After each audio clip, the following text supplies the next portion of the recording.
Generally speaking, this standpipe that's coming in and delivering water up to the top of the pivot point is going to be 8-inch. Now you can get pivots that have oversized pipe, and they can be 10-inch, could even be 12-inch.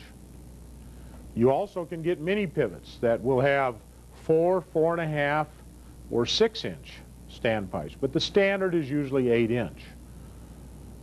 It's like anything. You can buy lots of different sizes, but we'll talk about just kind of the average size of these and then explain that there are greater and lesser. You know, if you're going up into that 12, 13, 14, 1,500 gallon a minute range, you got to get more or bigger pipe, so more size to that pipe. You're going to have to go up to a 10-inch standpipe and bigger pipe going out the system. Now we put an elbow, you know, we're bringing elbows in here, and this pipe, it swivels. So you have a pipe within a pipe. You got this big standpipe, and you got another pipe sitting right down inside of it with a seal of some variety, generally a chevron type seal, to keep water from squirting up beside the two. Very similar to the coupler that we've looked at for the mainline coupler on aluminum pipe, or the handline coupler, or the other specialty couplers on the wheel lines for adapters and so on. We're just going to have a gasket. It doesn't turn at high RPM. It doesn't turn at high RPH. It doesn't turn at high RPDs, revolutions per day.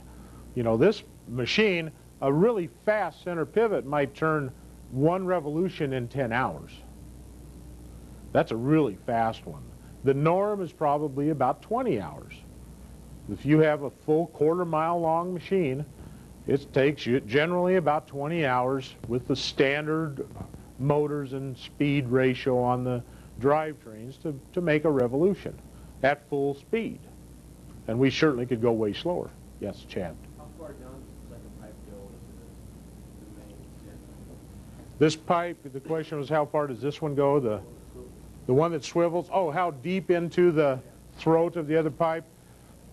That is somewhat dependent on the manufacturer, but it might be down there as much. This standpipe is about 12 feet from the ground level up to this juncture. And it might be as deep as 8 feet down into the second pipe, or as little as 3 or 4 feet, depending on the way the linkage is made up. At one time, there were about 20 different pivot manufacturers. We're down to just a handful now. But at one time, there were a lot of them, and they all had just a little different way of doing it.